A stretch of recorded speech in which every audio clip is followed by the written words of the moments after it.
Fala, moçada! Hoje a gente começa o nosso estudo da eletricidade, certo?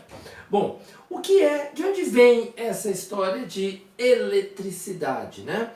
A eletricidade, ela tem uma subdivisão no estudo que a gente vai fazer ao longo desse curso, que não é pequeno, tá? Tal qual a mecânica, é um curso extenso. A segunda matéria, né, do ensino médio, a segunda maior matéria do ensino médio é a eletricidade. E a eletricidade, ela tem uma subdivisão, né? Cronologicamente a gente vê primeiro a eletrostática, depois a eletrodinâmica e posteriormente o eletromagnetismo, né? O magnetismo achava-se que era um fenômeno isolado e depois descobriram que não, que o magnetismo está diretamente ligado a fenômenos elétricos, tá? Ele é um fenômeno elétrico, ok? Isso a gente vai ver lá pra frente. Ok.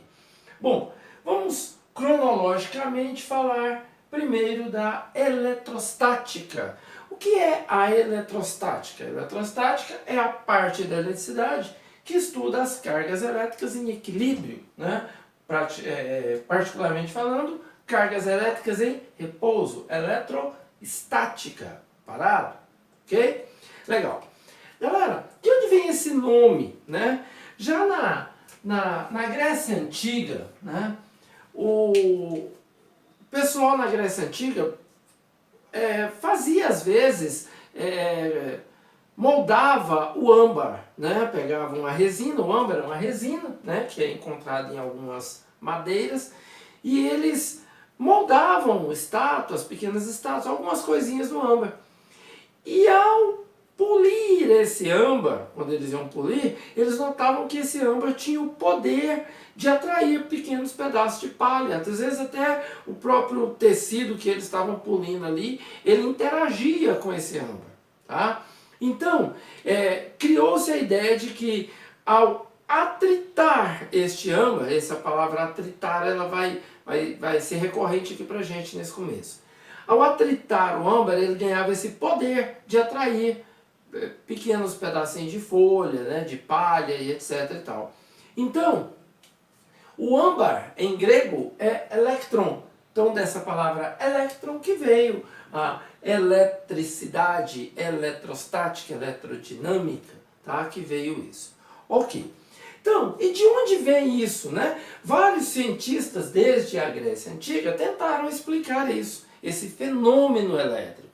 Esse fenômeno ele só foi melhor explicado, né, com propriedades que tem mais a ver com a eletricidade que a gente conhece hoje, a partir do momento que nós começamos a conhecer a estrutura do átomo, tá? Eu coloquei aqui o modelo planetário do átomo, né? Um modelo simplificado de átomo. Nós não vamos discutir aqui nesse momento órbitas quantizadas, aquela história toda do modelo mais moderno de átomo. Vamos pegar aquela ideia do modelo planetário, tá? Então, o que é constituído o átomo? O átomo ele tem um núcleo e orbitando em volta deste núcleo existem os elétrons, tá? Existem os elétrons. Bom, os elétrons são partículas muito pequenas que possuem carga elétrica o quê? Negativa, tá? Dentro do núcleo no núcleo existem os prótons e os nêutrons. Eles são aglutinados no núcleo, prótons e nêutrons, tá? Prótons têm carga positiva e nêutrons não possuem carga elétrica. Gente, dentro do núcleo atômico, existem forças chamadas forças nucleares, aí elas têm outras naturezas, né, que também não é campo de estudo nosso aqui do ensino médio, que deixam os prótons coesos. Porque a gente vai ver daqui um pouquinho que cargas é um dos princípios da eletricidade, né, da eletrostática. Cargas de mesmo sinal se repelem e cargas de sinais opostos se atraem. Então o núcleo tem nêutron que não tem carga e tem próton, tá? Então se ele tem muito próton próximo do outro, ele deveria se repelir. Então o núcleo deveria se esfacelar. Por que ele não faz isso? Por conta das chamadas forças nucleares que existem aqui, tá bom? Mas isso não é assunto para a gente procurar entender agora, tá legal? Beleza. O átomo em si, ele é chamado de eletricamente neutro. Por quê? Porque o número de prótons que tem no núcleo coincide com o número de elétrons que tem na eletrosfera. Só que os prótons, como eles são fortemente ligados ao núcleo, eles dali não saem. Agora, existem coisas que podemos fazer com a matéria que os elétrons podem saltar de um átomo para o outro, ou saltar de um átomo de um corpo para um átomo de outro corpo. E aí o que pode acontecer? A matéria, ela pode se eletrizar. Como que é isso, professor? O que é isso, então? De onde vem esse termo eletrização? Só um segundo, que eu já vou te explicar. Então, galera, quando que um corpo está eletrizado? Vamos lá. Primeiro, a gente chama de corpo neutro, né? Esse pincel aqui, ó. Eu digo que ele está neutro se neste pincel o número de prótons total que tem nele. Quantos prótons tem aqui? Trilhões de prótons. Se o número de prótons for igual ao número de elétrons, a gente diz que este corpo está o quê? Neutro. E a gente diz que um corpo está eletrizado quando o número de prótons é diferente, tá? O número de prótons é diferente do número de elétrons, tá? Agora, este diferente significa que eu posso ter mais elétrons do que prótons ou menos elétrons do que prótons? Não esquece de uma coisa. O próton sai do núcleo? Não. Então o próton vai sair deste corpo? Eu posso fazer alguma coisa e tirar? Posso quebrar o núcleo atômico? Sim, mas aí são energias incomensuráveis que a gente tem que fornecer, tá? Processos simples, que é o que nós vamos estudar, os processos de eletrização, eles fazem o quê? Eu posso colocar mais elétrons aqui ou tirar mais elétrons. Jamais tirar ou acrescentar prótons. Tudo bem? Guarda isso é importante, tá bom? O próton não sai do corpo. Quem sai do corpo é o quê? O elétron. Sai ou chega. O próton eu não posso tirar daqui não. Tá legal? Beleza. Então, um corpo eletrizado, ele pode estar eletrizado positivamente. Bom, quem é o positivo? É o próton. Então, quando que ele está eletrizado positivamente? Ele está eletrizado positivamente quando o número de prótons for maior que o número de elétrons. Traduzindo, ele só está eletrizado positivamente quando, por algum motivo, se tem mais prótons que elétrons, ele fez o quê? Se tem mais prótons que elétrons, ele fez o quê? Ele perdeu elétrons. Então guarda isso. Quando que um corpo vai estar eletrizado positivamente? Quando o número de prótons for maior que elétrons. E número de elétrons. E para isso acontecer, ele tem que ganhar prótons? Não, ninguém ganha prótons. Ele fez o quê? Perdeu elétron. Beleza? Guarda isso, que isso vai ser muito importante lá para frente. Quando que um corpo está eletrizado negativamente? Ele está eletrizado negativamente quando o número de prótons for menor que o número de elétrons. Ou seja, ele tem mais elétrons do que prótons. Certo? O que significa? Tiraram prótons dele? Não, prótons não saem do corpo. Quem que sai e chega? Elétrons. Então, se ele tem mais elétrons do que prótons, o que aconteceu? Ele ganhou elétrons, tá? Então, ele ganhou elétrons. Então, para um corpo estar eletrizado positivamente, ele tem que o quê? Perder elétrons. E para ele estar eletrizado negativamente, ele tem que o quê? Ganhar elétrons. Fechou? Cuidado com isso, tá? Coisa muito básica que você não pode errar. Legal? E agora eu vou te apresentar os dois princípios da eletrostática. Extremamente importantes e que norteiam coisas que a gente vai ver lá na eletrodinâmica. Então, pessoal, são dois os princípios da eletrostática. Primeiro, Princípio da atração e repulsão. Esse é bem simples, né? Esse quase todo mundo sabe, ouve falar direto aí, sabe disso até por dito popular, né? Cargas de mesmo sinal fazem o quê? Se repelem. Cargas de mesmo sinal se repelem. Positivo com positivo repele, negativo com negativo se repele. E cargas de sinais opostos se atraem. Cargas de sinais opostos se atraem. Tudo bem? Então, importante isso aqui para a gente lembrar. Eu até costumo brincar, né? Só na física que isso acontece, né? O pessoal tem mania de dizer assim que os opostos se atraem quando duas pessoas totalmente diferentes se atraem, tá? Normalmente quando isso acontece costuma não dar muito certo, né? O que a gente vê de, às vezes, relacionamentos duradouros são pessoas que realmente pensam de forma mais ou menos homogênea, né? Para eles ficarem muito tempo. Os que são opostos na vida real costumam se repelir, né? Os sinais opostos costumam se repelir. E os sinais iguais às pessoas de pensamento igual costumam só você olhar o seu ciclo de amizade, né? A sua bolha de amizade são pessoas que têm mais ou menos um pensamento mais... tende a ter uma coisa mais em comum, né? Mas enfim, né? Na física, na eletricidade, sinais iguais se repelem, sinais opostos se atraem. Esse é um dos princípios importantíssimos da eletrostática, guarda isso, tá? O outro princípio mais importante ainda, tá?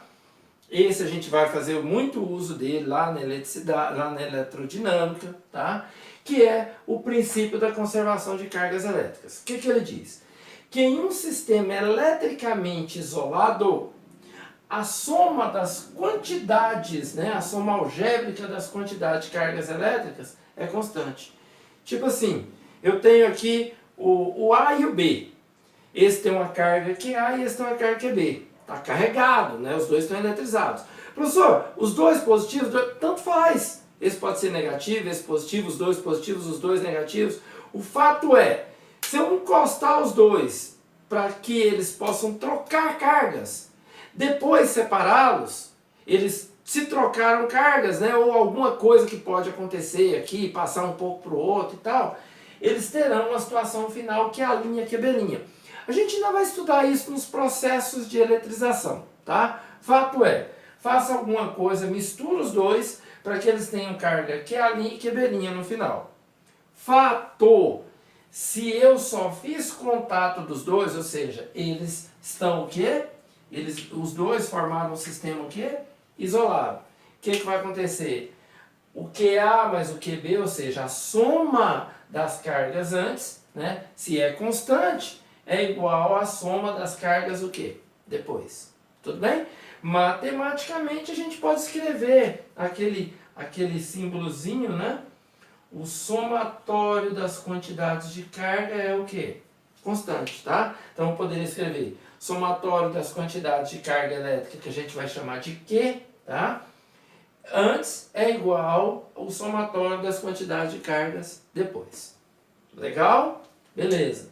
Então, gente, agora, para a gente concluir, tá? Para a gente concluir essa introdução aqui, eu vou te falar dos condutores e isolantes. Só um segundinho. Ok, meninos? Então, o que são condutores e isolantes? Condutores são materiais que possuem o que a gente chama de elétrons livres. O que são elétrons livres, professor?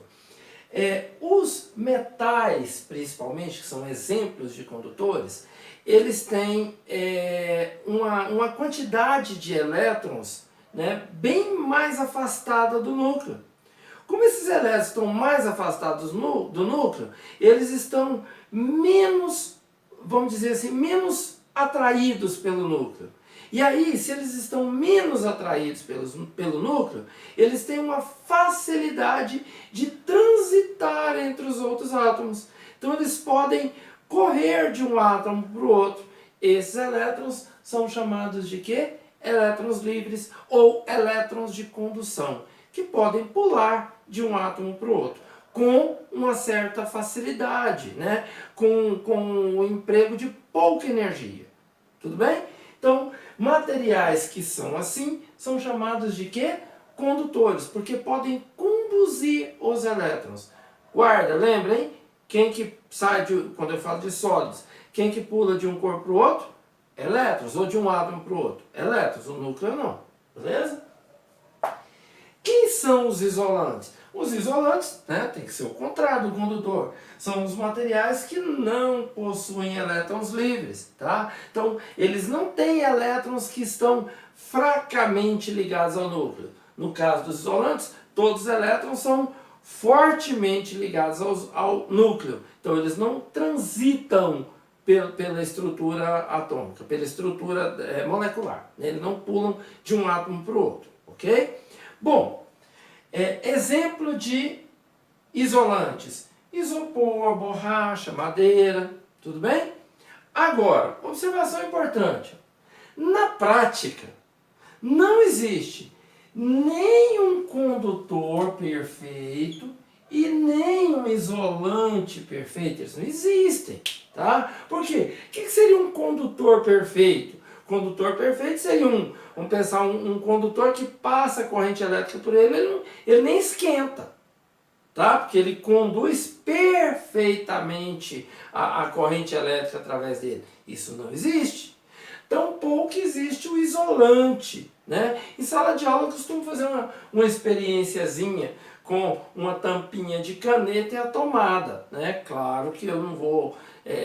não faz isso aí em casa não, tá? Não faz isso em casa. Normalmente, gente, eu sou altamente covarde com eletricidade. Eu dou aula da coisa, mas eu morro de medo, tá? Fiz engenharia, aprendi a fazer instalações, pequenas instalações, né? Elétricas e tudo, mas eu morro de medo, tá? Mesmo tendo conhecimento, eu morro de medo, porque é muito perigoso mexer, tá? Mas então o que eu faço? Devidamente calçado com um tênis consolado de borracha, tá? Eu costumo pegar uma caneta Bic, uma tampinha de caneta Bic e ponho lá na tomada, calçado, né? Porque eu tenho 2 pontos de isolamento, tá? Eu estou isolado pela tampinha da Bic, eu seguro numa parte dela, né? Eu pego nela aqui e ponho isso aqui lá no buraquinho da tomada. Então eu estou isolado por este plástico e pelo meu tênis, tá? Mas não faz isso em casa não. Porque às vezes seu tênis não está bom, às vezes pode estar acontecendo pode acontecer no momento que você fizer uma descarga mais forte lá na sua casa, você pode tomar um choque. Tudo bem? Mas aí eu falo para os meninos, eu não tomo choque e não deixo ninguém chegar perto de mim, tá? Para não conduzir para ele. Então, eu não tomo choque, por quê? Quando eu ponho lá no buraquinho. Porque, no meu caso, falo de Goiânia, né? A tensão aqui em Goiânia é 220 volts. E 220 volts é facilmente segurado pela tampinha e pelo borracha do tênis, né? Tem colegas que fazem isso às vezes descalço, tá? Mas aí eu já chamo eles meio de doidos, tá? Eu faço aquilo que eu tenho 100% de certeza. Bom, aqui em Goiânia, né? A gente tem aqui, pertinho aqui nas proximidades da cidade, uma subestação de Furnas. Lá a gente tem transformador que tem, acho que 20 mil volts. Eu tenho coragem de chegar isso aqui lá num polo de 20 mil e eu encostado no chão? Nunca, tá? Por quê? Isso aqui, ele é um mau condutor, tá? Então, na prática, não existe isolante. Existe o quê? Mau condutor. Os elétrons estão fortemente ligados ao núcleo, mas dependendo da diferença de potencial, da tensão elétrica, que eu ainda vou explicar isso para vocês lá na frente, ele pode conduzir também, tá bom? Então, muito cuidado. Legal? Então, gente, observação número 2. A Terra ela é chamada de condutor universal. O que é isso? A Terra, ela gigante, né, que é para qualquer corpo que esteja aqui nela, ela pode descarregar qualquer corpo eletrizado, tá? Então ela tem esse poder. Por quê? A quantidade de prótons e elétrons que a Terra inteira tem é incomensurável é infinitamente maior que qualquer corpo que esteja na superfície dela, tá? Então o que acontece? Se eu tenho um corpo com excesso de prótons, na verdade falta de elétrons, né? Um corpo eletrizado positivamente, o que acontece? Se eu ligar ele à Terra, isso aqui é a simbologia que a gente usa para falar de aterramento. Então isso aqui é um fio aterrado, esse é o símbolo de aterramento, tá? Se eu tenho um corpo eletrizado positivamente e eu ligo à Terra, o que acontece?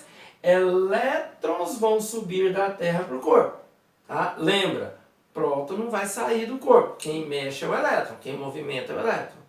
Se eu tiver um corpo eletrizado negativamente, ou seja, com excesso de elétrons, se eu ligar ele à Terra, elétrons vão descer dele para a Terra. Então a Terra pode descarregar qualquer corpo. Legal? Galera, tá aí então essa introdução, conceitos importantes para o resto da eletricidade, e na nossa próxima aula a gente vai começar a falar dos processos de eletrização. O que eu faço para deixar um corpo eletrizado? Tá? Quais são as formas de eletrização que existem? Isso, assunto para o nosso próximo encontro. Ok? Grande abraço, bom estudo para vocês. Tchau, tchau.